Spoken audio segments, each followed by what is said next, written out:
히브리서 9장 14절부터 가시겠습니다. 하물며 영원하신 성령으로 말미암아 흠없는 자기를 하나님께 드린 그리스도의 피가 어찌 너희 양심을 죽은 행실에서 깨끗하게 하고 살아계신 하나님을 섬기게 하지 못하겠느냐. 아멘. 오늘이 9월 14일이잖아요. 오늘 본문이 히브리서 9장 14절입니다. 의도한 건 아닙니다. 우연이에요. 주 안에서는 우연이 없지만 제가 의도한 거는 아니라는 거죠. 물론 이 히브리서 9장 14절 말씀은요, 이 전부터 우리 교회가 개척하고 나서부터 수시로 설교나 양육에서 나누었던 말씀입니다. 그리고 이 히브리서 9장 14절을 공식적으로 본문으로 잡고 주일 예배도 드렸었어요. 그런데 오늘 한번 다시 본문으로 잡힌 것입니다. 왜 그래야만 했는지 우리가 또 말씀을 쭉 나누면서 이 오늘 지금 읽으신 본문으로 오늘 설교의 결론을 맺도록 하겠습니다. 여러분, 우리가 지난 주 말씀을 통해서 무엇을 더 확신하고 확인했었습니까? 우리 지금 유철호 형제님도 기도해 주셨지만 바로 그 내용이었잖아요. 아마 지난주 설교를 오늘 이제 우리 철호 형제님이 기도를 해주시는 거 보니까 지난주 설교를 저와 또 우리 성도님들과 동일한 마음으로 잘 한 마음으로 설교를 들어주셨구나, 말씀이 서로 통했구나라는 것을 제가 기도를 통해 확인할 수 있었습니다. 그도 그럴 게 저도 오늘 원고로 써온 내용이 뭐냐면, 우리가 이제 지난주 말씀을 통해서 더 확신할 수 있었던 것은 우리는 주 앞에서 원래 이제 숨조차 쉴 수 없는 존재였다는 거죠. 아니 우리 주님은요, 우리 입술과 머리와 이성과 인생으로 담을 수 없는 하나님이에요. 도저히 범접이 가능한 분이 아님은 물론이고, 아니 그분은 우리가 이렇게 상상조차 할 수 없는 분이라니까요. 상상으로라도 신적인 존재 하나님, 하나님이란 단어조차도 인간이 만들어낸 말이잖아요. 어차피 하나님이 주신 언어로 만들어낸 단어지만 어쨌거나 인간이 쓰는 단어라고 한다면 그 하나님이란 단어도 진짜 그 하나님을 담을 수는 없어요. 이 말이 무엇이냐? 인간의 언어는 모든 것의 정수 아닙니까? 인간의 언어는 인간의 생각과 이성과 문화의 정수잖아요. 에센스. 인간은 이 언어가 있기 때문에 인간이라고 하는 거잖아요. 그런데 사실 우리가 하나님, 영어로는 갓, 또 히브리어는 아도나이, 헬라어로는 퀴리오스, 여러 가지 단어를 만들어내서 하나님을 표현해보고 섬겨본다 그러고, 여호와란 말도 우리가 어림짐작으로 해서 쓰지만, 우리가 아무리 정확한, 이 세상에서 가장 고결하고 정확한 표현으로 하나님을 표현한다고 해도 그 하나님은 거기에 담길 수가 없어요. 그 단어조차도 하나님이 주신 언어 속의 언어일 뿐더러 그 무한하신 하나님을 어떻게 유한한 인간의 그 언어로 담을 수가 있겠습니까? 그거 자체가 어불성설이죠. 그러니 그 우리의 입술로, 말로 주를 담을 수 없다는 것은 우리들의 머리와 인생 그 자체로도 담을 수 없는 그 하나님이었다는 거예요. 근데 어떻게 여러분이 아들을 통해 계시를 받으셨냔 말이에요. 그 예수를 통해서요. 우리는 하나님이란 말을 써보고 이게 내 하나님이야, 그리고 돈도 섬겨보고, 또 우리나라에도 오만 가지 잡신이 있는 것처럼 인간이 만들어내는 건 거기에다가 신이란 이름 붙여놓지만 말 그대로 그건 우상이고 귀신이지 않습니까? 그러니까 인간이 만들어낼 수 없는 그 진짜 하나님이요, 아니요, 우리는 그냥 피조물일 뿐이고 죄인일 뿐이고, 우리를 만들어내신 그 하나님은 절대 우리 스스로 알 수 없었어요. 그래서 하나님은 우리를 위해서 반드시 자신을 계시해 주셔야만 했다예요. 그래서 우리 수준으로 하나님이란 단어도 허락해 보시고 하신 거예요.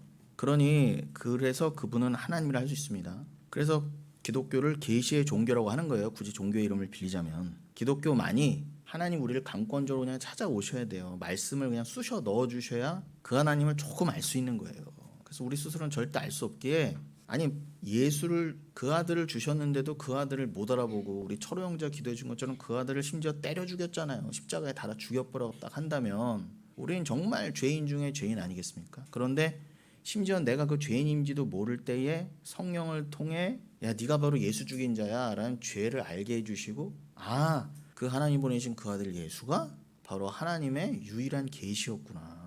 우리 스스로는 절대 그 예수를 알 수가 없고 그냥 그 예수를 죽일 수밖에 없는 우린 죄인이기 때문에 아니 의 그 자체이신 예수를 죽인다는 건 뭐예요? 우리 자체가 대적자라는 뜻이잖아요. 진리의 대적, 진리의 저 가장 대척점에 서 있어서 하나님 원수로 여기시는 그 존재였단 말이에요. 우리는요. 뭐 존재라고도 할 수 없지만 그러니까 그 죄인은 아버지와 그 아들과 원수기 때문에 아들이 보이면 그냥 죽일 수밖에 없는 거예요. 우린 그 수준이었다니까. 우린 그냥 지옥에 떨어져도 아무 할 말 없는 존재인데 어떻게 굳이 우리가 흘린 그 아들의 피를 통해 우리를 구원하실 그 역사를 만세전에 이미 정하셨다는 거예요. 계획하셨다. 그 진리의 계시 중에 그 진리의 계시를 설명하시려고 성경을 지으셨으니 그 제가 지금 말씀드린 아들의 피를 흘림, 그 땅이 피를 받았을 때에 그것이 무엇을 의미하는가를 우리가 민수기 35장을 통해서도 봤잖아요. 지난주에 뭐 레위기 15장이라던가. 그러니까 모든 말씀은 그 아들과 그 아들이 흘리신 피와 우리의 죄인됨과 우리의 구원을 가리키고 있다는 것의 방증으로서 지난 시간도 여러 말씀, 특히 민수기를 포함한 구약의 말씀들도 나눴던 거예요. 그러니까 여러분 우리는 얼마나 불가능이었습니까? 그 하나님이 그 아들을 보내주시지 않았다면 우리는 하나님을 알 수도 없었고요. 심지어는 나를 알아라 그러고 내 아들을 대신 보냈다 했는데 그 아들을 죽였다고 한다면 하나님을 알기를커녕 하나님을 알아야 영생이라고 분명히 요한복음 17장 3절에 그랬는데 하나님을 알기를커녕 하나님과 원수 됐잖아요. 그러면 하나님 입장에서는 저 나도 모르고 내 아들도 죽인 저 원수를 뭐하러 긍휼히 여겨요. 그냥 다 죽여도 우리는 아무 할 말 없는데 굳이 우리가 흘린 그 아들의 피로 우리를 대속하게 하셨다는 게 이게 어떻게 믿어지냔 말이에요. 이건 믿음이 없으면 절대로 믿을 수도 없고 받아들일 수도 없는 진리라는 거예요. 그래서 그건 진리는 하나님 거고 구원은 하나님 거고 믿음은 우리 게 아니라는 것입니다. 그래서 이걸 통틀어서 또 다른 표현으로 뭐라고요? 우리는 하나님을 절대로 담아낼 수 없어요. 우리의 뭐 인간의 지성이 아무리 높고 IQ가 아무리 높고 뭐 전 우주를 인간이 뭐 통치하고 정복하게 된들 안 된다는 것입니다. 주 앞에서는 우리는 원래 그 정도가 아니라 숨조차 쉴 수 없는 존재였다. 그 하늘들과 그 하늘들의 하늘이 정확한 표현이라고 했죠. 열왕기상 8장이나 뭐 시편 148편 같은 곳에 보면은 그런 표현이 있다고 그랬잖아요.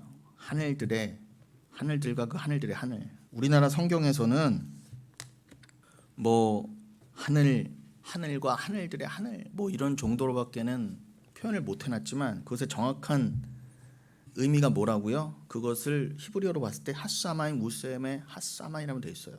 그걸 직역하자면 그 하늘들 분명히 관사가 붙습니다. 그냥 뭐 엉뚱한 저기 하늘 저 하늘 어디 그게 아니라 주가 계시는 그 진짜 하늘을 알도록 계시해 주신 그 하늘이요. 그걸 삼층천이라고도 했습니다. 사도 바울은 핫샤마임 그 하늘들과 또 그 하늘들 위에 진짜 하늘이라 할지라도 하나님을 담을 수 없는데 이게 뭐 시편 기자나 또 열왕기상 8장 역대하 3장 등에서 솔로몬이 표현한 그 하늘이란 표현의 진짜 의미예요. 보세요 여러분. 인간이 하늘이란 단어 뭐 샤마임 한국어의 하늘은 말할 것도 없고요. 한국어의 하늘은 뭐 이건 아무것도 아니에요. 뭐 전혀 뭐 푸른 하늘 하늘색 소라색 요 정도 수준이지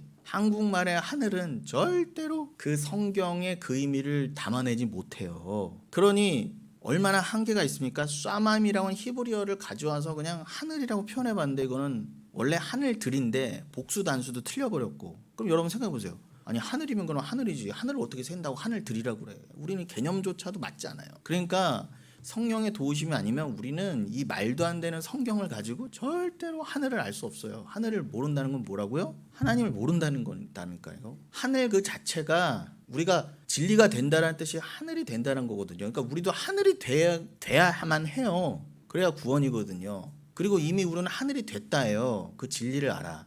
근데 그 하늘이라는 의미는 히브리어의 개념을 그나마 좀 이해해야 조금 그 진리를 아는 거라고 그랬죠. 히브리어로 샤마임은 하늘들인데 그것을 파자하면은 다른 종교나 아무리 똑똑한 다른 종교인들도 아무리 천재들도 알 수 없어서 야 분명히 진짜 하늘이고 거기에 바로 거기 어딘지 알 수 없어서 갈 수는 없지만 예수 이름으로는 갈 수 있으니까 예수를 안 믿는 자는 아무리 똑똑해도 그냥 이게 헛다리 짚을 수밖에 없는 거기요.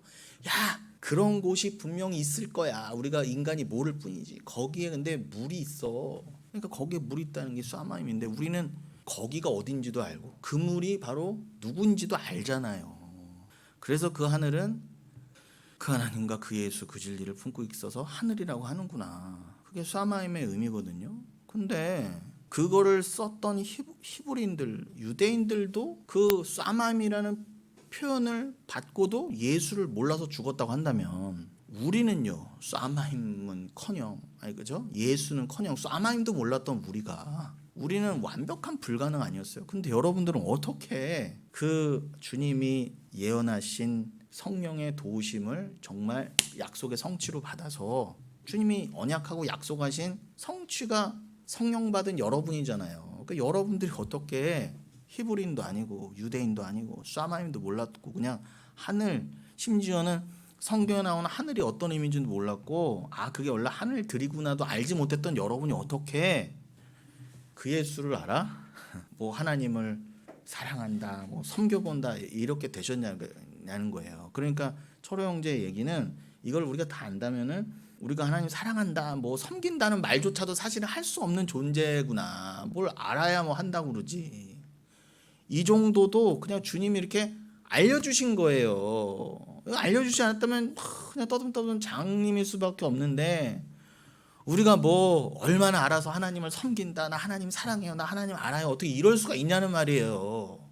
여러분 다 이게 인정이 되지 않으십니까? 근데 난 도대체 뭐 아무것도 한 게 없는데 나는 뭐 집안이 잘나지도 않고 나는 남보다 배우지도 못했고 나는 남보다 돈도 안 벌어봤는데 어떻게 주님이 요한복음 17장 3절 그 하늘에 계신 그 하나님과 그 하나님께서 그 하늘에서 보내신 그 아들 예수 그리스도를 아는 게 바로 영생이야 라는 그 말씀이 어떻게 이렇게 덜커덕 마음에 들어오셨냔 말이에요. 그래서 어떻게 여러분이 하늘들이 되셨냔 말이에요. 나는 아직도 육에 갇혀서 오호라나는 공고한 사람이라면서 아직 이 땅에 발붙이고 사는데 어떻게 여러분은 이미 하늘들로 살고 계시단 말이에요. 천국으로. 이게 기가 막히다는 것입니다. 이게 기독교 신앙의 정수가 아니고 무엇이겠습니까? 그러니 핫사마임 우셈의 핫사마임 바로 그 하늘들. 하늘이란 표현으로도 다 담을 수 없는 그 진짜 하늘에 계신 그 하나님, 그 하나님이 계신 그 진짜 하늘, 그 하늘이라도 하나님을 담지 못하고는 어찌 내가, 내 입술이, 내 생각이, 내 말이, 내 존재가, 내 인생이, 내 자녀가, 내 소유가 어찌 하나님을 담아낼 수 있겠습니까? 그죠? 우리는 자꾸 언급해서 죄송하지만 그 철호 형제님 기도처럼 뭐 우리는 찬양하고 기도해 본다 해도 다 왜곡되고 그저 날 위해 찬양하고 기도할 수밖에 없었던 그냥 그 존재였어요. 예. 그러니 내가 지금 예수를 한다고 하는 지금도 그게 바로 죄였구나. 내가 엉뚱한 기도하고 엉뚱한 봉사하면서 주님 섬겨본다 그러고 주님 사랑한다 그러고 뭐 나는 나눔한다 그러면서 남하고 이렇게 비교하면서 비교 우위를 가지고 다 예수 믿고 잘났다라고 자랑이나 해봤지 나는 다 시체의 행사를 했을 뿐인데 그게 죄구나라고 깨달은 지금조차도 나는 주 앞에 뭐 기도합니다, 찬양합니다 이런 말조차도 할 수가 없는 거예요. 왜요? 나는 깨달았다나 내가 내놓는 찬양과 내 기도가 내 입에서 나가는 순간 그게 다 비틀려지고 또 왜곡되고 아니 그 하늘도 하나님을 담지 못하는데 내 입의 입술이 뭐가 잘나서 내 찬양으로 주를 담아내고 내 입술의 기도로 주를 담아낼 수 있겠냐는 거예요. 그 자체가 불가능이고 말이 안 되는데 그럼 내 입에서는 나가는 게 다 죄라는 거 알면서도 근데 주가 내 입을 벌려 주를 찬송하게 하시는구나 하는 그냥 겸손한 가운데 나갈 수밖에 없잖아요. 그러니 우리는 이것을 깨닫는다고 하는 지금도 우리 영흥교회 성도님들조차도 내 소유, 내 자녀, 내 손자 그러잖아요. 내 거거든요. 이건 벗어날 수 없어요. 아무리 주를 믿고 주를 더 사랑한다고 해도 내 관계가 먼저고 그거에 가장 먼저 반응하게 됐어요. 내 소유가 먼저고. 근데 그거조차도 하나님이 주신 건데 그 자기 분의 용도로 주신 그거를 알면서도 붙잡고 있을 수밖에 없는 그 불가능한 여러분을 보시란 말이에요. 그게 지금도 질이 멸렬한 모습으로도 이 땅과 인생을 살게 하시는 유일한 이유예요. 봐라, 너는 그 은혜를 안다고 하면서도 주님이 답니다 하고 자기 부인이 뭐 우리 기도와 신앙의 완성 지점이고 목표요 하면서도 조금만 수틀리고 조금만 내 소유에 뭐가 금이 가고 조금만 내 관계가 틀어지고 조금만 내 자녀와 손주에 뭔가 위해가 가해지고 하면은 바로 하나님의 풀을 할 수밖에 없는 여러분을 보시란 말이에요. 그러니 아무리 내 소유가 많아도 아무리 내 자녀가 소중해도 그 소유와 자녀 안에 하나님을 담을 수도 없거늘. 그런데 오늘도 그걸 위해 살아가요. 그리고 하나님도 순간순간 그걸 위해 믿어요. 그런 여러분을 보시란 말이에요. 드러날 수밖에 없어요. 자꾸 겸손해지시고 순종하고 복종하는 훈련을 해가는 것밖에 없어요. 말 그대로 휘파쿠오를 이루어 가시는, 오늘 그 이따가도 나누겠지만 결국 결론을 미리 말하는 격이에요. 휘파쿠오는 휘포라고 하는 전치사 뭐뭐 아래에서 아쿠오 듣다잖아요. 그럼 주 아래에서 우리는 위의 존재이지만 하늘의 존재지만 땅에 있으면서 말 그대로 이 궁창 아래에 있으면서 또 주의 권세 아래에서 계속 듣는 훈련을 하는 거예요. 내가 주를 찾아가고 내가 주를 섬기고 내가 뭘 하겠습니다가 아니라 아니, 넌 들어예요. 들어. 계속 들어야 돼요. 근데 들어도 안 돼요. 그러니까 더 겸손하고자 듣고, 아, 이렇게 순종과 복종이 안 되는 내 스스로 그 순종과 복종이 완성돼야 스스로 천국인데 그것이 불가능한 나를 배우시란 말이에요. 그래야 어떻게 해요? 내가 아무리 예수를 믿어가도 겸손하게 예수를 붙잡을 수밖에 없게 돼요. 나는 예수 없으면 절대 안 되는구나. 그냥 예수 붙잡는 게 의구나. 나 잘났다고, 아유 예수님 내가 좀 이렇게 잘나게 됐거든요. 주님 나 좀 이렇게 좀 봐주세요. 나 좀 더 좋게 여겨주시고요.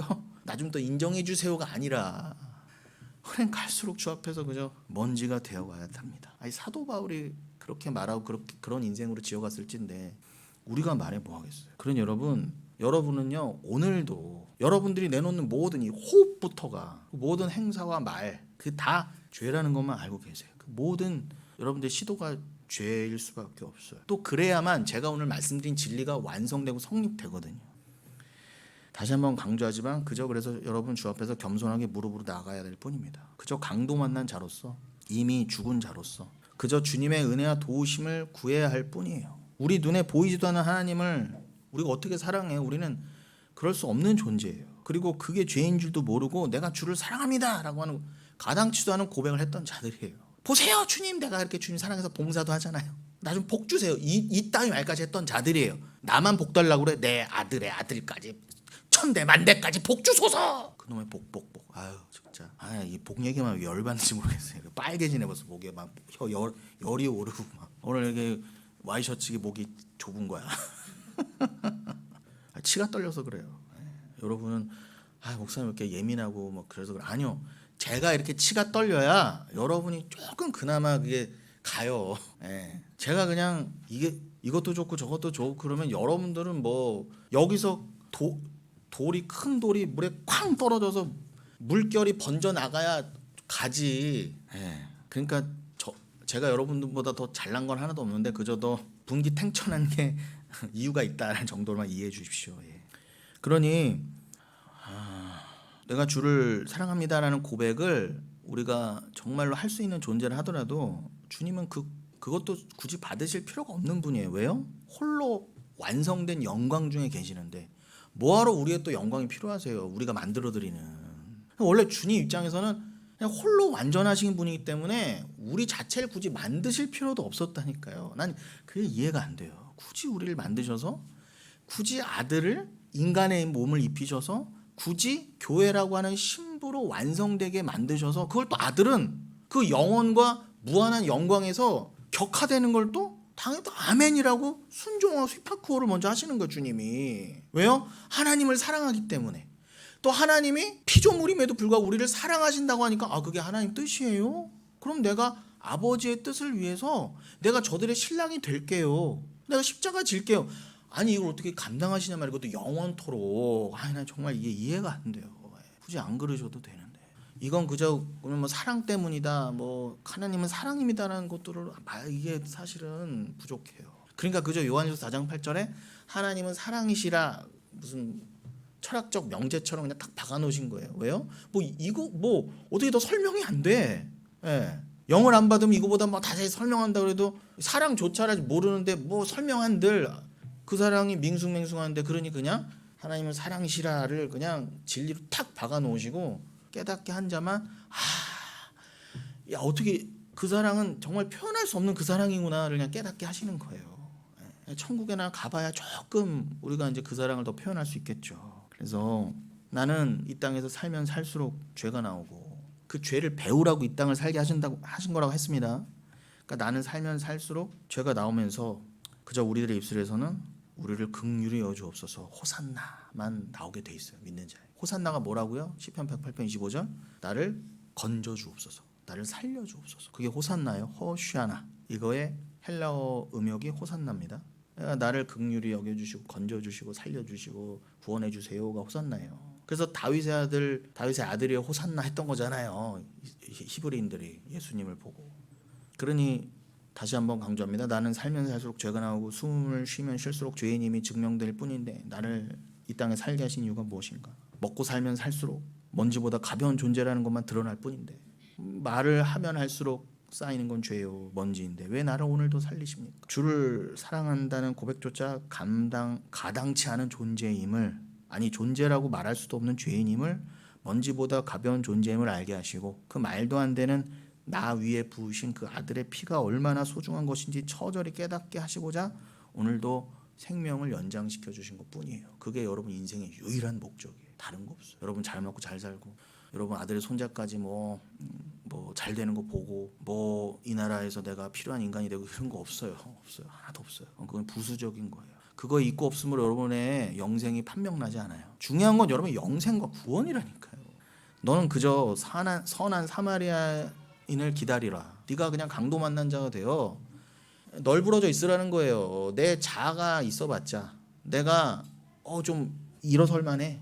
내가 조금 살만해 하면은 절대로 그 더러운 유대인의 입장에서는 개만도 못한 사마리아인이 자기를 끌고 가게 안 놔둔다니까요. 그러니까 그냥 널브러져 있어야 돼요. 거의 죽어야 돼요. 정말 숨만 붙여놓으신 거야 그냥. 그럴 정도까지 여러분을 낮춰가시는 거예요. 그런 상태에서 너는 선한 사마리아인이신 예수를 기다려라. 그 그리스도의 긍휼을 알게 하시고자 그 큰 은혜의 무게를 조금이나마 알게 하시고자 여러분들을 오늘도 이 땅에서 살게 하신 줄로 믿습니다. 그렇지 예능아? 그걸 알게 하시려고 하나님의 열심으로 예능에도 군대까지 보내시고 그렇게 안전하게 4개월 동안 또 보호하셨다가 외박이지만 그것도 나오게 하신 이유인 줄로 믿습니다. 다른 이유 하나도 없어요. 그 지난 시간 우리가 이제 또한 이러한 내용으로 쭉 말씀을 나누는 중에 특별히 마지막 부분에서 뭘 봤었다고요? 민수기 35장 33절로 34절이었잖아요. 민수기 35장 33절로 34절. 민수기 35장의 제일 끝부분이죠. 너희는 너희가 거주하는 땅을 더럽히지 말라. 자 보세요. 제가 지금 설교 초반에서 말씀드린 것처럼 우리를 위해 우리라고 하는 먼지 위에 뿌리신 그 아들. 우리가 먼지라는 건 여러분 이 땅의 존재라는 걸 말하잖아요. 땅은 먼지니까. 그도 그렇게 아파르 먼지에서 아담이 나왔어요. 그도 그렇게 그 먼지와 흙으로 하나님 지으셨다 그러잖아요. 그러니까 우리는 먼지예요. 우리는 이 보이는 땅의 세계와 원래 혼연일체였다고요. 그러니까 그 땅은 곧 우리와 이 세상을 상징합니다. 이 땅과 찐덕찐덕하게 붙어있는 나. 그 위에 굳이 피를 뿌리신 거예요. 근데 하나님이 세상을 이처럼 사랑하사 그 말씀의 비밀은 뭐라고요? 주님이 정말 이 세상을 다 구하시려고 했다면 이 세상 위에 피가 다 뿌려진 게 맞아요. 그러나 하나님은 택하신 백성만 구하셨잖아요. 그러니까 하나님이 사랑하신 세상은 뭐라고요? 또 강조합니다. 이 땅의 먼지로서 이 땅에 하나 되었던 나인데 나도 그냥 먼지 중에 일부였는데 주님이 만세전에 택하신 먼지였어 나는. 그런데 그 택하신 먼지를 위해서 하나님이 피를 뿌리시겠다는 그럼 나는 원래 뭐였어요? 세상이었잖아요. 그 하나님이 구별하여 택하시지 않았다면 그냥 일반 세상이었을 나. 과거에 세상이었던 나. 주님이 개입하셔서 피를 뿌리지 않았으면 여전히 그냥 먼지고 세상이고 땅이었을 나. 그거를 진짜 세상이라고 하시는 거예요. 그 세상 중에서 건져내신 그 세상. 본질상 예배소서 2장이 표현을 하면 본질상 진노의 자녀였던 것처럼 본질상 니들도 세상이고 땅이고 먼지였어 라고 하는 존재들 중에 그런데 건져낸 니들이 그래서 그 세상이야. 세상 중에 건져내신 세상. 주님이 사랑을 덧입히지 않았으면 그냥 일반 세상과 하나가 돼서 지옥 갔을 그 세상 중에 건져내신 그 세상이 바로 요한복음 3장 16절에 코스모스라는 거예요. 하나님이 세상을 이처럼 사랑하사의 그 세상이라는 거예요. 그러니 여러분 그 하늘을 정확히 알아야 되는 것처럼 코스모스 그 세상을 정확히 알아야 돼요. 엉뚱한 세상이 아니라 그냥 하나님은 엉뚱한 걸 가지고 대충 말씀하신 적이 없어요. 코스모스라니까. 우리나라 말은 그냥 관사를 정확하게 번역을 하지 않아서 그냥 세상이라고 해냈지만 원어에 보면은 코스모스 그 세상이에요. 그 세상. 여러분이라고 여러분. 교회라고 한 여러분을 위해서 뿌린 피예요. 그 피를 더 깨닫게 하시고자 이미 구약 때부터 특별히 민수기 35장 33절로 34절에 뭐라고 하셨다고요? 너희는 너희가 거주하는 땅을 더럽히지 말라. 피는 땅을 더럽히나니 피 흘림을 받은 땅은 그 피를 흘리게 한 자의 피가 아니면 속함을 받을 수 없느니라. 너희는 너희가 거주하는 땅 곧 내가 거주하는 땅을 더럽히지 말라. 나 여호와는 이스라엘 자손 중에 있습니다. 이게 참 이걸 참 막막해요. 저도 이걸 도대체 어떻게 설명해야 되나. 일단 제가 지금 지난주에도 물론 설명드렸지만 저는 이번 주도 또 새롭고 또 막막해요.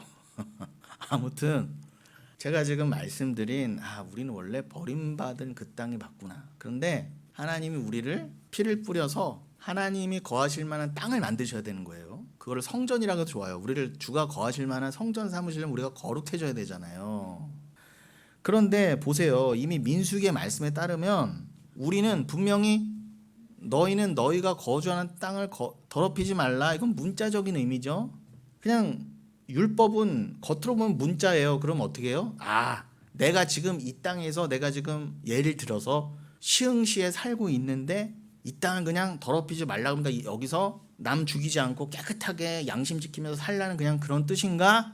정도로밖에 다 이해를 못하는 거예요. 옛날에 율법 시대에 유대인들이 그랬던 것처럼 땅을 더럽히면 안 돼. 남을 살인해서 거기다 피 흘리면 안 돼. 요 정도로밖에 이해를 못했다고. 문자적으로밖에는. 그러니까 예수로 이거를 깨닫지 못하고 제가 오늘 전해드린 그 하나님과 묵시와 그 진짜 땅, 새하늘과 새 땅, 그 교회, 성전으로 이해하지 못하게 되면 그러니까 이 율법의 문자적인 내용을 그 하늘의 내용과 이렇게 그 쏴마임의 내용과 예수와 연결해 주는 게 새 언약의 일꾼이라고 그랬죠. 그가 진짜 목사가 돼야 되고 그가 진짜 선지자가 돼야 되는 거예요. 근데 그렇게 해주는 사람은 극소수고 대부분 어떻게 해요? 그냥 너 살인하지 마, 피 흘리지 마, 남 죽이지 마, 요 정도로밖에 못하는 거예요. 유대인의 민수기를 받았던 유대인들도 그 수준이었고, 그러면 그냥 우리가 막 읽으면 그냥 땅을 깨끗이 하는 거구나. 그 땅이 뭔지도 모르고 그 피가 뭔지도 모르니까. 근데 우리가 이 땅이 의미하는 바, 이 피가 의미하는 바를 이제 알았어요. 그러면은 대번에 이 민수기 이제 35장 33절 34절 읽으면 어떤 반응이 나와야 돼요? 나는 정말 이 죄에서, 즉 땅을 더럽힌 죄에서 내가 스스로 속잠을 받을 수 없구나. 너가 사람을, 옛날 같으면 우리가 성령을 받지 않고 예수를 몰랐던 어떻게 해요? 나는 사람을 죽인 적도 없는데 내가 언제 땅을 더럽혔다고 그래. 내가 무슨 죄이냐 이랬을 텐데, 이걸 대번에 예수 얘기를 읽게 되면 어떻게 해요? 내가 바로 그 먼지고, 내가 예수를 죽여서 예수의 그 무고한 피를 흘린 내가 진짜 살인자고 내가 땅을 더럽힌 자구나. 그러면 내 피가 지금 율법의 말씀대로라면 내가 예수를 죽여서 피를 뿌리게 됐잖아요. 그러면은 하나님은 반드시 우리 피가 그 땅 위에 또 부어져야 하나님은 겨우 그 진노를 누르실 수가 있다고요. 감히 내 아들 피를 흘렸어 하고 이 살인자들과 우리를 다 찢어서 우리 피를 다 탈탈 털어놔야 하나님의 분노가 겨우 삭힌다고요. 사가진다고요. 근데 하나님은 그것도 포기하시고 어떻게 해요? 오히려 우리가 흘린 그 아들의 피를 가지고 어떻게 해요? 우리를 덮으셨어. 우리의 피로 아무리 대속한다 해도 우리 피가 뭐 그렇게 돼지 피보다 못하는데 말 그대로 우리 피 자체가 그렇게 의롭지도 못할 뿐더러 하나님은 우리 다 전 인류를 다 찢어 죽이셔서 우리 피를 다 이 땅에 부으셔도 이 예수의 피를 흘리게 한 너희들 그냥 막 지금 진노가 넘쳐갖고 이걸 분노가 더 생각해 보세요. 여러분의 아들을 죽였어 누가? 그럼 여러분 그 아들 죽인 놈을 데려와다가 그냥 막 갈기갈 찢어서 그 피를 다 뿌리게 한들 여러분의 진노와 분노가 사그라져요 그렇게? 이미 내 아들은 죽었는데? 이거는 해결이 안 될 문제라니까 여러분 원래요. 근데 그나마 율법은 뭐라고요? 이에는 이, 눈에는 눈처럼 여러분 뭐 전 인류 몇십억의 피를 다 여러분을 찢어서 흘려도 하나님의 진노가 이 분노가 해결되진 않지만 그래도 여러분의 피는 그 살인자 그 원수의 피는 당연히 흘려야 되는 거 아니에요 여러분? 아무리 그 원수를 죽여도 내 분이 풀지는 않지만 최소한의 율법에서도 말한 하나님의 마음은 뭐예요? 최소한 저 원수는 죽여야 되는 거예요. 살려놓으면 안 돼요. 내 아들은 죽었는데 지금. 그렇게 따진다고 한다면 여러분들은 지금 죽어 마땅한 거예요. 그러다가 여러분의 피가 뿌려져 봐야 심지어 전 인류의 피가 뿌려져 봐야 하나님이 그거를 야, 이 피가 소중하다. 그래 내가 용서하고 이들의 피를 내가 받아들여서 이들을 구원해야지. 이것도 안 돼. 그런데 어떻게 우리는 피 한 방울 흘린 적도 없는데 하나님이 그냥 감내하시고 저놈들이 흘린 내 아들의 피를 가지고 이들을 덮어서 이들이 피를 흘린 것처럼 여겨주시겠다는 이 진리와 이건 뭐 사랑이라고 표현할 수도 없어요. 진짜로요. 아니 이거가 읽혀지냔 말이에요 여러분. 지금 저는요 지금 뭐가 답답한 줄 아세요? 제가 지금 과연 이게 잘 전달이 되고 있을까? 아무리 제가 똑똑하다고 해도 이 세상에서 가장 고매하고 정확한 언어로 전달한다고 해도 이거는 담을 수가 없는 내용인데 저의 이 불완전하고 덜 배운 이 언어로 과연 이게 잘 전달되고 있을까? 수시로 오류가 있고 틀리는 제 말을 가지고 성령이 계시면 여러분 제가 무엇을 지금 말씀드리고 있는지 아실 거예요. 이 민수기 35장 33절 34절이 여러분이 이게 아들의 피와 먼지보다 못한 우리의 죄, 그 죄로 보인다고 한다면 여러분들은 바로 읽고 계신 거예요. 그럼 여러분 얼마나 우린 무지했습니까? 이거를 그냥 그 위대한 유대인들도 율법의 학자들도 그냥 살인하지 말아라. 그냥 남을 해해서 피 흘리지 말고 억울한 사람 만들지 마. 요 정도로밖에 못 읽었는데 그럼 네가 뭐 복 받는다 뭐 이 정도밖에는 못 읽었는데 완벽한 불가능이었어요 우리는요. 자 다시요. 그러니 이 민수기 35장 33절로 34절의 이 말씀에서 이거를 이제 궁극적인 하나님의 땅의 입장에서 보면은 여기서 말한 문자적인 땅은 새하늘과 새 땅이라는 하나님의 그 천국을 상징하는 거니까 그 하나님의 거룩한 땅에는 타락한 인간의 피가 닿으면 땅이 부정해질 수밖에 없겠죠. 왜요? 그 피 속에 들어있는 게 다 더러운 것의 총체이기 때문에 또 예레미야서 17장 9절에서도 말씀하신 것처럼 만물보다 거짓되고 심히 부패한 것이 인간이라 인간의 그 마음이라 하셨기 때문에요. 그래서 사람 안에 들어있는 것이 이 세상이 제일 더럽다 그래요. 그래서 제가 자막으로는 안 넘겨드렸어요. 굳이 안 여셔도 되는데 제가 그냥 읽어드리면 마가복음 7장 15절이나 16절 또 마태복음 15장 11절에서 뭐라고 하시느냐 예수님께서 무엇이든지 밖에서 사람에게로 들어가는 것은 능히 사람을 더럽게 하지 못하되 사람 안에서 나오는 것이 사람을 더럽게 한다 그러세요. 입으로 들어가는 것이 사람을 더럽게 하는 것이 아니라 입에서 나오는 그것이 사람을 더럽게 한다 그러세요. 무슨 말씀이세요? 이것도 몇 번 주일에 나눴었죠. 제자들이 그랬다 쳐요. 이렇게 손을 안 씻고 먹는 거예요. 결례를 행하지 않고 떡을 떼는 것입니다. 유대인들이 율법사들이 저 정결례도 안 하고 손도 안 씻고 먹는다고. 위생의 문제가 아니잖아요 지금요. 어떻게 그 떡을 뗀다. 그 떡은 말 그대로 하나님의 양식 그 양식으로 깨닫지도 못했을 뿐더러 율법사조차도 여러분 떡 얘기 나왔으니까 말씀드리지만 성경에는 하늘 양식이라는 표현이 곳곳에 나옵니다. 특별히 뭐 출애굽기 16장이라던가 만나를 설명하실 때 하늘 양식이라 그러세요. 그리고 시편에서도 하늘 양식이라는 표현이 나오는데 그 하늘 양식이 말 그대로 대간 사마임 하늘의 그 하늘들의 그 양식인 거예요. 그러면은 그 하늘 양식은 제가 다음에 또 지금 시간상 더 말씀 못 드리지만 다음에 또 자세히 말씀드리겠지만 하나 짚고 넘어갈 거는 그 하늘 양식은 제가 좀 전에도 언급해드린 것처럼 출애굽기 16장에서는 분명히 만나를 말하는 거였어요. 만나. 그 만나의 다른 표현이 하늘 양식이에요. 그럼 예수님이 그러시죠. 내가 참 양식이다 그러시죠. 내가 참 양식이다. 엊그제 보니까 한학자 그 통일교 여자가 내가 국민의힘의 모 의원인데 돈 안 줬다는 걸 밝히려고 참 어머님의 참 메시지하고 나오더라고요. 그걸 찍었더라고요. 여러분 6,000년 전에 인간은 타락했지만 그러나 지금은 우리가 참 부모님을 모시고 사는 축복의 시대에 살고 있다 이거죠. 아니 여러분 코웃음밖에 안 나오시죠? 근데 거기에 매 수십만 수백만 명이 몰려가서요. 그 통일교가 우리나라는 물론이고 미국, 일본까지 다 좌지우지예요. 아베 총리도 통일교 때문에 죽어나갔잖아요. 암살받고. 우리나라도 드러난 게 유수준이지 얼마나 정치권이나 경제계에 들어가서 이걸 흔들고 있겠어요. 통일교가. 여러분 비교 안 돼요. 걔네 얼마나 부자고 힘이 센지 우린 모른다니까요. 아니, 오죽하면 트럼프 대통령이 통일교 행사에 영상까지 보내줍니까? 축하한다고. 그리고 그 트럼프는 뭐라고 하는지 아세요? 거기도 교회래요. 저는 트럼프도 기독교인을 절대 인정 안 하지만 그 기독교인이 아닌 사람이 뭐 교회를 핍박하냐 그러는데 그 교회가 진짜 교회냔 말이에요. 통일교가 진짜 교회인지 아닌지도 구분 못하는 주제에 그 수준으로 우리나라한테 뭐 니네가 왜 교회를 핍박하고 뭐 목사들 잡아가냐, 누가 그 교회가 진짜 교회고 누가 그 목사가 진짜 목사래요. 알아서 더 안 할게 정치 얘기하니까 벌써부터 가지고 그냥 아니 제 말이 맞잖아요. 그 사람이 뭔데 미국 대통령 답니까? 자기가 뭔데 여기가 교회라고 자기가 교회라고 하면 얘가 교회고. 아니, 통일교도 교회라고 인정해주면서 거기에 축사해주는 인간이 여기다 대고 왜 교회를 핍박하냐면 그 교회가 교회 맞냔 말이에요. 그럼 그 교회 입장에서 기분 나빠야 되는 거 아니에요? 왜 당신이 뭔데 우리 교회라고 인정? 네가 교회라고 하면 교회고 교회 아니라면 교회 아니냐? 이렇게 가나가야지. 근데 제가 돌아가면 그 트럼프도 그냥 쩔쩔매지 않는 그 통일교회 그 참 어머님이 자기가 참 어머니래요. 참 어머니. 참이 뭐예요? 진리란 뜻이잖아요. 자기가 진리의 어머니로서 진리의 메시지를 전한다가 뭐예요? 나는 돈 안 줬다. 우리가 이런 수준에 살고 있습니다. 아니, 저는요, 그냥 뭐 다른 거를 안 보더라도 그냥 이 돌아가는 세상만 봐도 주님이 당연하다고 말씀하셨지만 돌아가는 세상만 봐도 지금 침울해져요. 아니 어떻게 해서 인간들이 이렇게 무식할 수가 있을까?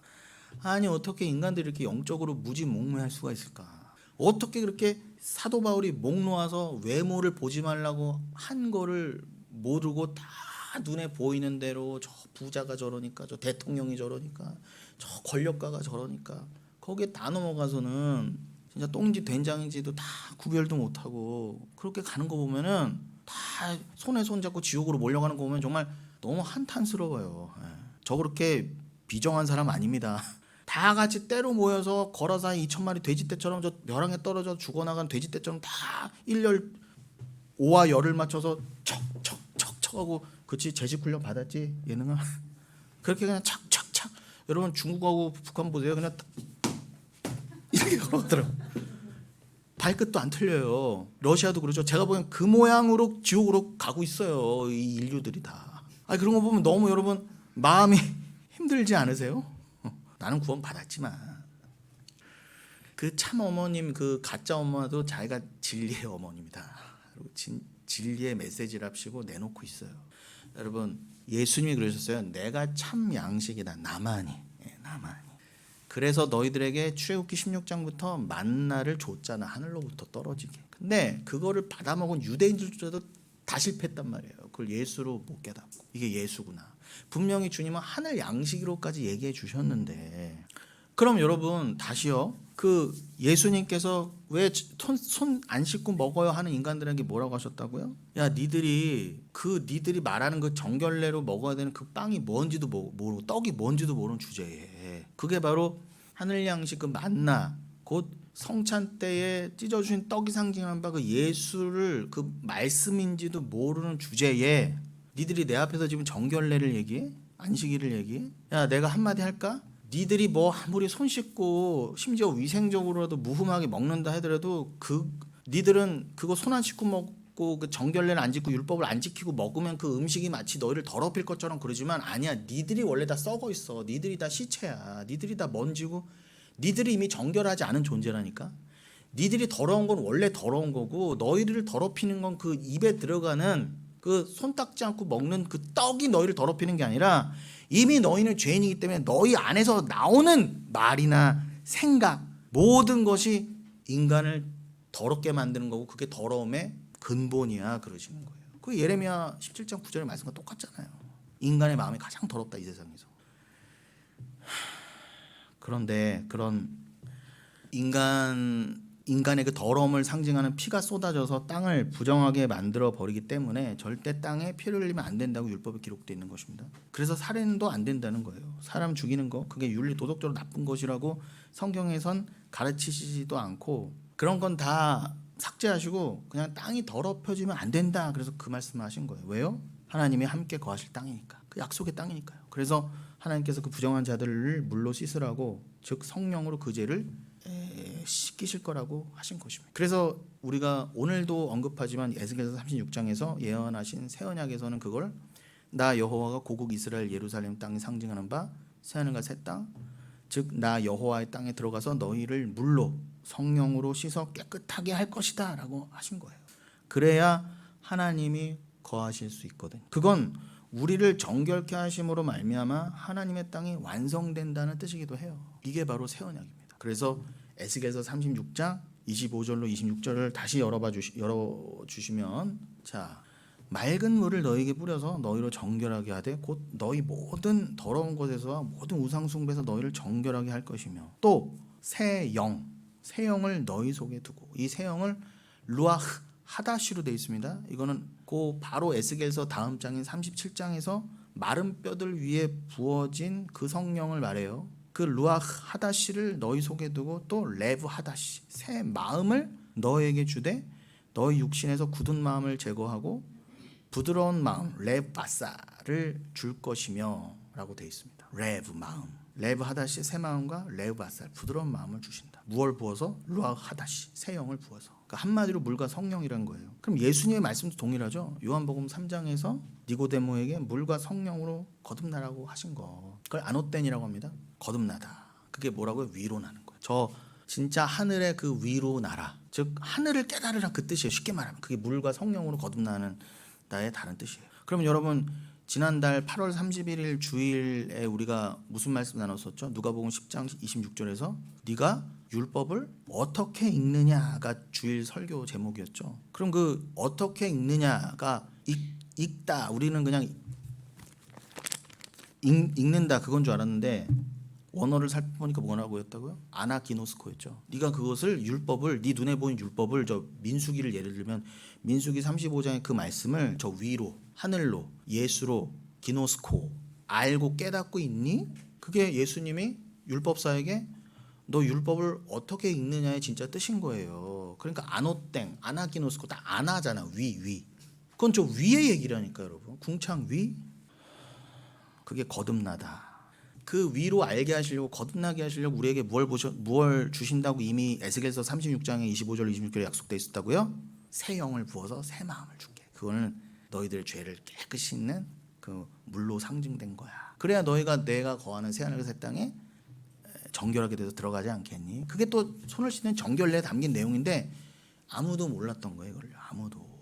율법과 선지서를 다 받았던 유대인들도. 그래서 오늘 제가 이 에스겔서 36장 25절로 26절을 다시 한번 강조한 이유가 바로 이 아노텐이나 아나기노스코를 언급하기 위해서였습니다. 자, 근데 여러분 더 나아가서 여기까지는 우리가 충분히 나눴다 치면 25절에 세례의 말씀이 결국 어디로 이어져요? 세례가 어디로 이어져요? 할례로 이어지지 않습니까? 할례로요. 무슨 의미예요? 여러분 이제 잘 들으세요. 이제 설교를 마쳐가기 위한 과정인데 25절에 세례의 말씀이 26절에 할례로 이어지고 있다 그 뜻이에요. 제 말은 우리의 굳은 마음을 잘라내신다가 결국 할례 아니에요?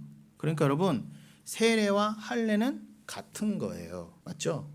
그러면 우리가 예지도 제가 우리 곽예지 예지도 너는 성령 세례를 받았다. 우리 교회가 인정해 준 것처럼 교회가 공식적으로 인정해 줬던 건 뭐예요? 예수님 말씀하신 것처럼 너가 열쇠를 가졌어.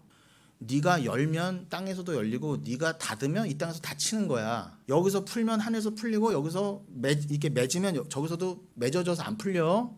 이 뜻이거든요. 그 말은 뭐예요? 주님이 이미 택하신 여러분들이 하나님의 택하신 가운데 말씀을 깨달은 분들이다라고 하는 증거의 권세를 누구한테 줬다? 교회한테 주셨다는 거예요. 그래서 정확한 교회가 정확한 말씀으로 야 너는 성령 받은 자야 라고 인정하면 하나님이 인정해 주신 걸 여겨주시는 거예요. 그걸 모두 다 만세전에 정하셨다는 거예요. 진짜 교회가 너는 만세전에 성령 세례로 구원받은 자거든. 그거를 내가 정한 교회가 인정하게 해줄게. 그래서 그 교회에다가 내가 그 권세를 줬기 때문에 그 교회가 이 땅에서 너는 구원받은 자로 인정해주면 내가 열어줄게. 왜냐면 만세전 이미 열어주고 작정된 거거든. 이 뜻이에요. 이해되시죠? 내가 어떻게 더 잘해서 설명해 이거를. 우리가 예지한테도 너는 물세례와 상관없이 성령 세례 받은 자야 라고 우리가 인정을 해줬단 말이에요. 그럼 성령 세례는 물세례보다 앞서는 겁니다. 우린 여기 수조도 없고 없잖아요. 어차피 우린 물세례도 하려도 뭐 구조적으로 잘 안 돼요. 뭐 다른 큰 교회처럼 뭐 목욕탕 있는 것도 아니고. 요 근래 실 얘기 때문에 말씀드린 겁니다. 그럼 여러분 그 물세례와 상관없이 물세례가 가리키는 건 지금도 봤지만 에스겔서 36장으로 37장으로 봤지만 물은 곧 성령이란 말이에요. 그럼 물세례 받아란 뭐예요? 단순히 꼬로록 물세례 받아야 돼 꼭 이게 아니라 받을 수 있으면 좋죠. 그러나 그거는 안 받든 못 받든 상관없어요. 뭐 유아세례 받았으면 또 받아야 된다. 뭐가 맞아요? 제 침례가 맞아요? 침례파가 맞아요? 이런 거 다 무의미합니다. 중요한 건 얘네가 너도 혹시 군대 가서 또 물세례 받으라고 안 했니? 저 옛날에 그냥 목사 1년차 때 2011년인가요? 저기서부터 제가 군대 훈련소 가서 원래 초짜배기 목사들 거기 보내거든요. 힘드니까. 저희는 뭣도 모르고 이렇게 한 열 몇 명 이렇게 쪼로록 수영장 안에 들어가 있는데 저기서부터 하나 둘 하면서 대군대가 몰려오는데 머리 다 빡빡 깎은 군대들이 땀내는 펄펄 풍기면서 퐁당퐁당 다 들어와서 이건 뭐야 도대체. 이건 쇼도 아니고. 그러면서도 그때는 막 구원받았습니다. 뭐 세례 중요하죠. 성령으로 막 엄청 땀 흘리며 했던 기억이 나요. 근데 그게 얼마나 우스운 겁니까? 초코파이 준다니까 다 와서 물에 풍덩풍덩 나오는데 그거를 뭐 이렇게 꼬로록이 하는 것도 없어. 그냥 내가 그냥 푹 담갔다가 이렇게 세우고 푹 담갔다 이렇게 세우고. 여러분 그거 받은 게 뭐 이렇게 의미가 있어요? 그거 받으면 구원이에요? 그런 게 아니라 여러분 그 예수님도 받으실 필요 없는 그 물세례를 받으셨다는 건 뭐예요? 진짜 너희가 받아야 될 성령 세례를 의미하시기 위해서. 물은 곧 성령이라면서요. 형식은 여러분 때로는 모자랄 수 있어. 그러나 여러분 성령 세례는 반드시 받아야 된다는 거예요. 물세례는 못 받아도. 그럼 성령 세례 물세례보다 당연히 앞서는 거죠. 그럼 성령 세례를 우리가 교회가 인정해 줬으면 그는 물세례와 상관없이 세례 받은 자예요. 근데 그 세례는 뭘로 또 설명해 주세요? 할례로 설명해 주셔야 돼요. 그럼 여러분들은 몸에 할례 안 해도 이미 할례 받은 자예요. 할례 못 받은 자 천국 못 갑니다, 여러분. 그럼 여러분 다 생식기 끊어내야 돼요? 그 말이 아니잖아요. 이게 이렇게 이해가 안 되나? 그 26절 할례로 이어지고 있죠. 우리들 굳은 마음을 제해 주신다. 그래서 세례는 물과 성령으로 깨끗이 씻는 것과 동시에 여러분을 아예 죽여버리시겠다. 즉 마음의 할례로 자기 부인시키셨다는 말씀이에요. 이게 땅을 즉 천국을 기업과 선물로 받은 온유케 된 자의 운명이지 않습니까? 역사 속에서 광야에서 죽는 운명을 말하는 거예요. 그래서 마태복음 5장 5절 열어주시면 어떻게 돼 있어요? 마태복음 5장 5절 온유한 자는 복이 있나니 그들이 땅을 기업으로 받을 것이다. 그러니까 이거를요 구약의 말씀과 율법의 말씀과 성령의 말씀 다 복합해서 읽어야 이 말씀이 들어오는 거예요. 근데 이걸 모르니까 목사들이 어떻게 가르친다? 온유한 자는 그냥 배곰떨에도 금식해서 희말이 없게 된 자는 온유한 자는 남이 욕해도 할렐루야 하고 욕도 안 하고 그런 자는 어떻게 해요? 부동산을 하나님이 복으로 주실 것입니다. 근데 이걸 또 다 아멘하고 안 줬어. 아멘하고 그게 좋대. 여러분 다 그 수준이셔서 지금 웃으시는 거죠? 그 수준이셨잖아요 다. 그럼 여기서 중요한 건 여러분 그렇구나. 이제 진짜 온유가 뭔 줄 알았어요.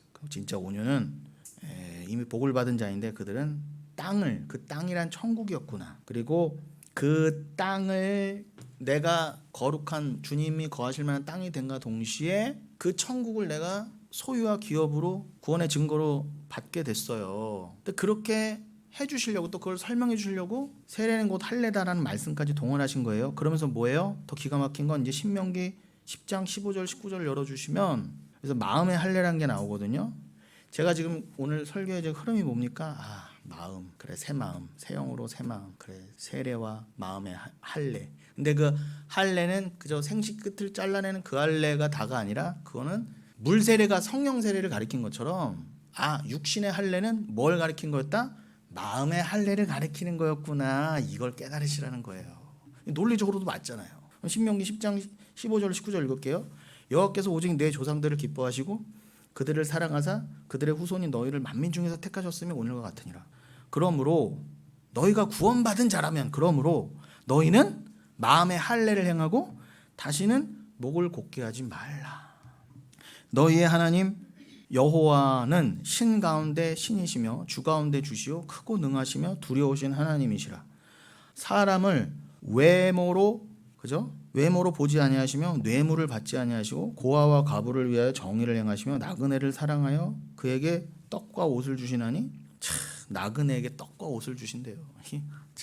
딱 바로 감이 오지 않습니까? 나그네. 나 교회를 말하잖아요. 베드로서에서도 구약 신약 내내 그 구약에서 말하는 나그네는 신약에서 너희 나 교회, 이 땅을 나그네처럼 살아야 될 교회 너희를 말한다. 특별히 히브리서에서 말씀해 주시잖아요. 그 교회인 나그네인 너에게 뭘 주신다? 떡과 옷을 주신대요. 떡이 뭐라고요? 그리스도라고 하는 그 말씀. 옷은 뭐예요? 예수라는 그 피, 의의 옷. 아니 그래도 설교할게요. 다 아시는 내용이지만 너희는 그러므로 그 나그네를 사랑하라. 그 진짜 나그네된 자. 이 육신의 이 땅의 나그네가 가르치는 바 진짜 나그네. 자, 물세가 가르치는 바 진짜 성령 세례를 알아야 되고, 육신의 할례가 가르치는 바 진짜 할례인 마음의 할례를 알아야 되고, 이 땅의 나그네와 고아를 통해 뭘 알아야 된다? 이 땅에서 나그네와 고아처럼 살아가야 되는 교회를 알아라요. 그 교회를, 나그네를 사랑하라. 그들에게 떡과 옷을 나눠주라는 거 뭐예요? 단순히 무조건 사랑하고 뭐 교회 이름으로 어디 뭐 오지에 가서 꼭 빵 주고 옷 주고, 여러분 그러지 마세요. 그거 그냥 예수 이름을 하지 마시고 그냥 여러분 몰래 가서 그냥 도와주세요. 괜히 예수 이름으로 가서 뭐 선교한답시고 가서 예수 이름으로 떡 주고 옷 주면 뭐 어떻게 되는 줄 아세요? 그들에게 아직 한 번도 말씀도 모르고 안 가르쳐주고 자기들도 모르니까 뭐만 전해주고 오는 거예요. 야, 예수 믿으면 눈에 보이는 떡과 옷 준다, 병 낫게 해준다, 돈 벌게 해준다. 그러니까 선교 안 가는 게 나아. 오히려 선교 가서 다낭 쳐놓는 거야. 그 불쌍한 사람들, 자기 한국 사람 좀 먹고 산다는 그런 교만한 마음은 다 갖고 있잖아요. 나 우리보다 못하는 사람들. 그래서 가서 막 지저분해 그러고 막 억지로 거기 체험해보는 식, 가난 체험하는 식으로 가갖고 물 한 모금도 갈아 마시면 다 설사하면서 여기 내가 못 살겠어 이러면서 뭐예요? 그래도 내가 이들을 사랑해야지. 그러면서 나는 뭐 봉사했다 그러고 나는 선교 갔다 그러고. 그러지 마세요 제발.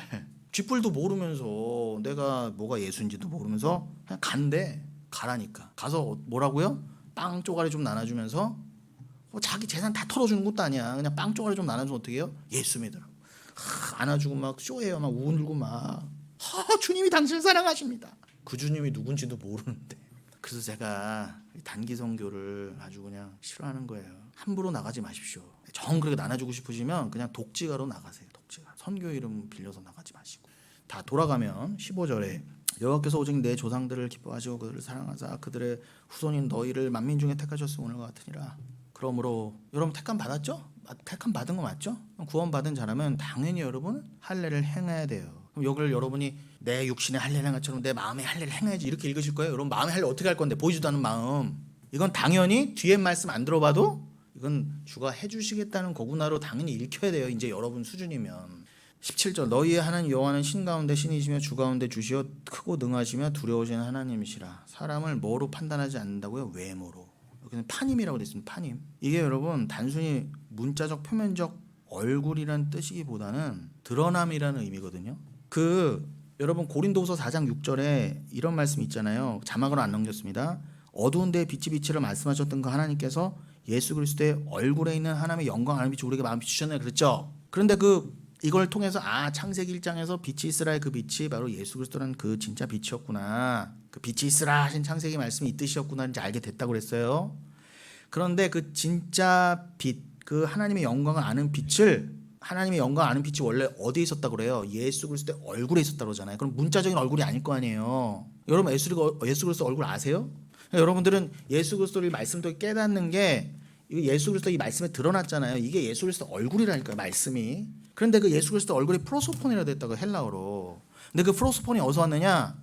히브리어 파님에서 왔다고요. 근데 이 파님이 여기 쓰였단 말이에요. 사람을 외모로 보지 아니하시며. 그러니까 여러분 그냥 사람을 단순히 드러난 걸로 프로소폰으로 보지 말아라. 파님으로 보지 말아라. 뭐로 봐야 된다는 거야? 진짜 외모, 진짜 얼굴. 예수 그리스도의 그 얼굴, 하나님의 영광의 빛이 담긴 그 얼굴로 봐야 되는 게 맞죠. 그러면 그 사람은 그렇게 그 사람에게서 예수 그리스도 얼굴이 드러나려면 그 사람에게 어떤 게 먼저 가해져야 된다고요? 마음의 할례가 가해져 있지 않겠습니까? 마음을 뜯어내고 거기에 예수를 심어줬으니까 그 사람에게서 예수가 드러날 거 아니에요. 그 예수는 얼굴에 눈으로는 육신의 눈으로는 볼 수 없지만 반드시 보인다고요. 성령으로. 그 의미로 너는 파님 드러난 대로 얼굴 육신적인 얼굴 문자적인 얼굴로 사람을 보지 말아라 그 뜻이잖아요. 그러니까 그 하나님은 그래서 뭐라고까지 하세요? 뇌물도 안 받으신다고. 뇌물을 쇼하드라고 돼요. 쇼하드. 이건 행위에 대한 보상이에요. 그럼 여러분 생각해 보세요. 하나님은 자기가 행하신 것 우리를 구원해 주셨잖아요. 하나님이 예수 피까지 뿌려가면서 그거에 대한 보상을 안 받으신데 우리에게 뇌물로서 하나님 감사해요. 우리를 이렇게 구원해 주셨다고 우리가 뇌물을 하나님 원하실 만한 뇌물을 만들어질 수도 없지만 우리가 아이고 아들 피 주셔서 감사합니다 깨달아서 뭔가 보상으로서 뇌물로서 하나님께 바쳐도 하나님 안 받으신대잖아요. 근데 뭘 그렇게 만들어 주신다고 그래. 하나님 앞에 드린다 그러고 안 받는다 그러시지 않습니까? 그 말은 뭐예요? 우리에게도 다른 상금은 없다는 거예요. 왜 자꾸 내가 이렇게 행했으니까 나한테 복 주세요란 말이 어떻게 나오냔 말이에요. 하나님도 안 받으신 뇌물을 결국 하나님한테 뭐 드린다 그러고 왜 드렸어요? 30배 60배 내가 또 받고 싶어서 그 보상받을 하나님한테 뇌물 드리려고 했던 거 아니에요? 그거 안 받으신대잖아요. 근데 뭘 자꾸 하나님한테 드린다 그러고 아들 드린다 드리지도 못할 주제에 뭘 드린다 그러고 그거 드리고 복 받는답시고 그래요. 아들도 안 바친 주제에 뭘 드려서 하나님께 또 60배 100배로 받는다는 것이에요. 도대체 하나님 받으실 만한 건 뭐고 도대체 우리가 드릴 만한 건 뭐예요? 저의 한탄을 좀 아시겠습니까? 오늘 설교 초반하고 연결되잖아요. 그러니까 우리의 신앙은 다 틀렸던 거예요. 여러분 잘난 거 아무것도 없어요. 그래서 고아와 과부를 위해서 정의를 행하시는 그 하나님 따라 나그네를 사랑하라는 것입니다. 왜요? 전에 너희가 애굽 땅에서 나그네 되었었잖아. 애굽 땅에서 노예되었던 게 여러분의 처음 처지였단 말입니다. 본질상 진노의 자녀, 그냥 지옥 갈 자녀. 그래서 히브리서 11장 13절로 16절에 이렇게 나온 겁니다. 열어주세요. 히브리서 11장 13절 16절. 이 사람들은 다 믿음을 따라 죽었으며 이건 수요 예배 때도 한번 언급했어요. 약속을 받지 못하였을 때 그것들을 멀리서 보고 환영하며 또 땅에서는 외국인과 나그네임을 증언하였으니. 그래서 그냥 금방 넘어갑니다. 그들이 이같이 말하는 것은 자기들이 본향 찾는 자임을 나타냅니다. 그들이 나온 바 본향을 생각했다면 그 문자적인 지상의 고향을 그저 생각하는 거였더라면 그들에게는 카이로스 그 기회 즉 문자적인 고향 뭐 예루살렘이라고도 하는 문자적인 예루살렘이라고 하는 고토로 돌아갈 수 있었으려니와 포로지에서. 그러나 그들은 그게 본향이 아니구나. 물침례가 성령 세례를 가리키고 몸에 하는 할례가 진짜 마음에 받는 할례를 말하는 것처럼 이 땅에 보이는 예루살렘의 고토는 저 하늘에 있는 진짜 예루살렘 그 거룩한 성세 예루살렘을 가리키구나. 그게 본향인 걸 알았기 때문에 굳이 다니엘도 그 외국에서 특별히 포로제사인 죽어버렸잖아요. 그러고도 그냥 아멘하고 죽었다니까. 너 거기서 죽어라 그러니까. 모세도 요단 동편에서 그냥 죽어라 죽었어요. 그게 우리 인생이에요. 나는 왜 못 돌아가 이게 아니라니까. 이미 내가 본향을 알았는데 본향이 진짜 본향이 어디 있는지 그럼 내가 꼭 어디로 돌아가는 게 이렇게 중요해요? 그 뜻이에요 여러분. 그들이 이제는 더 나은 본향을 사모하니 곧 하늘에 있는 것이라. 하늘에 있는 게 진짜예요. 그러므로 하나님이 그들의 하나님이라 일컬음을 받으시면 부끄러워하지 아니하시고. 이 말씀이면 뭐가 생각나야 돼요? 에스겔서 36장 22절에 우리가 좀 전에도 읽은 에스겔서 36장 25절 26절과 앞부분에 22절에 이런 말씀이 있었죠. 그러므로 너는 이스라엘 족속에 이르기를 주 여호와께서 이같이 말씀하시길 이스라엘 족속아 내가 이렇게 행하면 너희를 위함이 아니요 너희가 들어간 그 여러 나라에서 더럽힌 나의 거룩한 이름을 위함이라. 우리를 구원하신 목적이 뭐라고요?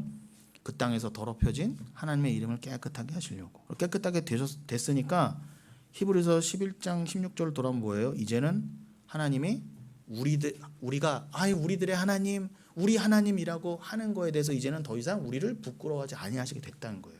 자신의 이름이 영광 받으시고 우리가 우리 하나님 했을 때 하나님이 창피하지 않으시려고 우리를 거룩하게 하셨다 그 뜻이에요. 우리를 구원해 주셨다. 얼마나 기가 막히니까.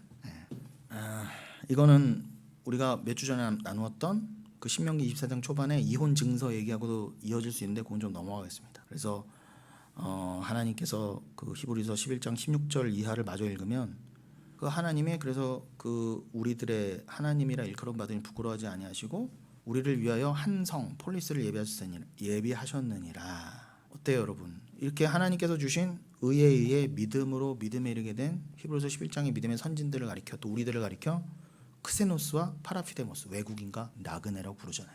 그 베드로는 교회를 어떻게 부른다고요? 아까도 언급했지만 특별히 우리 서민선 선생님 얼마 전 직전 주일 예배 때도 말씀하셨던 부분이죠. 베드로전서 1장 17절 여기서 그 말씀이 나옵니다. 베드로전서 1장 17절에 외모로 보시지 않고, 제가 하나님은 외모로 보시지 않고 각 사람의 행위대로 심판하시는 이를 너희가 아버지라 부른즉 너희가 나그네로 있을 때 그 나그네로 있을 때를 두려움으로 지내라. 보세요. 베드로도 우리를 일컬어 나그네라 그래요. 그러니까 구약의 믿음의 선진들도 우리도 나그네가 맞아요. 교회가 맞고요. 그런데 너희가 그 나그네임을 알았어? 진짜 나그네가 어떤 의미인지 알았어? 저희가 하늘이 본향임을 깨달은 자야? 그러면은 너는 크로노스, 이 세상에 있을 때를 포보스, 두려움으로 지내라. 경외함으로 지내라. 겸손함으로 지내라. 그러면서 그 직전에 뭐라고 부른다고요? 너희가 그 파테르, 그 하나님을 아버지라 부르게 됐는데 그 하나님 어떤 하나님이냐? 아까 그 신명기서 10장의 말씀처럼 그 하나님은 어떤 하나님? 외모로 보시지 않고 각 사람의 에르곤 행위대로 심판하시는. 그러니까 지금 사도 베드로가 신명기 10장 그냥 받은 거예요. 지금요. 그렇게 읽으시던데 성경은요. 그냥 베드로전서 따로 신명기서 따로 읽으면 안 되고. 그럼 유대인이자 구약을 다 아는 베드로가 신명기 10장을 가지고 하나님 외모로 판단하지 않는다는 말씀을 갖고 온 거예요. 그런데 히브리서는 아까 신명기서는 구약이니까 히브리어로 돼 있는 거긴 판임으로 돼 있고 여긴 뭐라고 돼 있다고요? 당연히 프로소폰으로 돼 있겠죠. 그래서 외모로 보시지 않고가 아프로소 플렘프토스라고 돼 있어요. 아프로소 플렘포토스. 여기 프로소폰에서 기인한 단어거든요. 얼굴을 보다라고 하는 의미의 히브리어 나사파님에서 유래했어요. 그러니까 정리해드리면 파님이라고 하는 명사에서 프로소폰이 온 거고 또 나사파님이라고 하는 히브리어 동사에서 아프로소 플렘프토스라는 말이 온 거예요. 그게 바로 외모로 본다예요. 외모로. 근데 하나님은 그러한 인간의 겉으로 드러남으로 판단하지 아니하시고 에르곤 행위대로 심판하신다고 그랬어요. 그럼 에르곤이 뭘까? 행위. 하나님이 그 예수님께서 너희들은 일을 하라 그러셨죠. 에르곤 행위를 하라. 그 진짜 행위가 뭐라고요? 믿는 거다 나를. 이 행위는 곧 믿음이에요. 그럼 아까 이 말씀이 신명기서 10장 가져왔다고 그랬죠. 그럼 신명기서 10장의 말씀을 빌어서 요걸 사람의 행위를 표현하면 뭐겠어요? 당연히 마음의 할례겠죠. 그러니까 니들이 하는 할례 말고 하나님께서 너희 마음에 해주시는 할례 너 받았어? 그 행위, 진짜 행위, 믿음에 따른 그 진짜 행위, 에르곤에 따라 너희를 지옥 보낼지 천국 보낼지 내가 심판하겠다 그 뜻이에요. 이해되시죠? 착착착 되잖아요. 자, 거의 끝났습니다. 이해가 안 되시면 자꾸 들으세요. 이제 녹음된 거 집에 가셔갖고 오늘은 이제 시간이 되었기 때문에 신명기 30장 30절 6절 읽고 오늘 본문 읽고 마치겠습니다. 그것도 필요한 부분들은 다음에 이어서 할게요. 자, 신명기 30장 3절 6절은 꼭 읽어야 오늘 마음의 할례란 부분은 여기까지는 그래도 읽어야 일단락이 되니까 여기까지 읽자는 거예요. 내 하나님 여호와께서 마음을 돌이키시고 너를 긍휼히 여기사 포로에서 돌아오게 하시되 내 하나님 여호와께서 흩으신 그 모든 백성 중에서 너를 모으시리니 내 쫓겨간 자들이 하늘가에 있을지라도 내 하나님 여호와께서 거기서 너를 모으실 것이며 거기서부터 너를 이끄실 것이라. 내 하나님 여호와께서 너를 내 조상들이 차지한 땅으로 돌아오게 하사 내게 다시 그것을 차지하게 하실 것이며 여호와께서 또 내게 선을 행하사 내게 내 조상들보다 더 번성하게 하실 것이며 내 하나님 여호와께서 내 마음과 내 자손의 레바브 마음의 밀라 할례를 베푸사. 그죠? 아까 읽었던 좀 전에 읽었던 신명기 10장 16절에서는 너희는 마음의 할례를 행하라 그랬는데 그 행하라는 결국 그 할례 하나님이 우리에게 행해 주시겠다는 뜻이었던 거예요. 그 증거가 신명기 30장에도 나오잖아요. 할례도 결국 주님 것이었구나 깨달으란 말씀이에요. 그 할례가 곧 우상숭배의 죄를 씻는 물세례 즉 성령 세례를 의미했고 새 마음을 주시기 위한 성령 주심을 뜻했으니까요. 그래서 마저 읽으면 6절 후반부 마저 읽으면 내게 마음을 다하며 뜻을 다하여 내 하나님 여호와를 사랑하게 하사 사랑하게 하사 내게 하이 그 생명을 얻게 하실 것이며. 여기까지 읽고 기억해 놓으세요. 그래서 제가 다음 주에 그 이채석 집사님하고 나눴던 부분인데 뭐 누가복음 10장 25절 28절 그 선한 사마리안 비유 쪽에 나오는 그 구절을 다시 한번 보고 또 신명기 6장 이스라엘 들으라 그 4절로 6장 4절로 9절의 말씀은 다음 주에 함께 또 우리가 이어서 나누겠습니다. 여러분, 그래서 오늘 본문이 뭐였죠? 히브리서 9장 14절이었죠. 하물며 영원하신 성령으로 말미암아 흠없는 자기를 하나님께 드린 그리스도의 피가 어찌 너희 양심으로 죽은 행실을 깨끗하게 하고 살아계신 하나님을 섬기지 못하겠느냐. 이제 너무 확실히 오죠. 우리를 왜 그렇게 죽은 행실에서 우리를 깨끗하게 하시고 그렇게 깨끗하게 하시려고 우리에게 그 성령이라고 하는 세례, 그 깨끗한 물로 성령 세례를 설명하시고, 또 그 세례는 할례라 그래서 우리 마음을, 굳은 마음을 제거하고 마음의 할례를 왜 설명해 주셨는가? 그게 다 이 얘기였잖아요. 우리를 죽은 행실에서 깨끗하게 해주시려고, 하나님이 거하실 만한 성전 만들어 주시려고, 그러려고 성령으로 말미암아 흠없는 자기를 하나님께 드린 그리스도의 피로 우리를 그렇게 깨끗이 덮으신 거구나. 그럼 여러분들이 이 모든 말씀을 이제 깨달았어요. 이제 제가 지금 입도 아프고 머리도 지금 헷갈려서 어떻게 더 축약을 못 하겠어. 그러니까 여러분, 뭐 이걸로 또 어떻게 더 설명이 더 필요하겠습니까? 이 히브리서 9장 14절 다 오늘 설교를 복합적으로 말해주잖아요. 그래서 여러분들은 하나님을 이제 섬길 수 있게 되었어요. 원래 섬길 수 없는 자였는데 섬길 수 있게 되었어요. 그 섬길 수 있는 자로 만들어 주셨고, 이미 만들어졌고, 또 이 땅에서 만들어 가시기에 주가 행하신 그 모든 일이 이미 구약 때부터 모든 율법서 선지서에 다 기록돼 있었던 바예요. 잊지 마시고, 말씀이 다 여러분들을 위한 말씀이라는 거 얼마나 위로가 됩니까? 무슨 더 위로가 필요해요? 여러분 꼭 이 땅에 복 받으셔야 돼요? 필요 없어요. 그럼 심지어 있던 복도 가져가셔도 괜찮아요까지 가셔야 돼요. 여러분, 말씀으로 더욱 위로 가운데 거하시고, 그렇게 그리스도의 피를 더욱 의지해 가시는 저와 여러분 되시기를 바라겠습니다.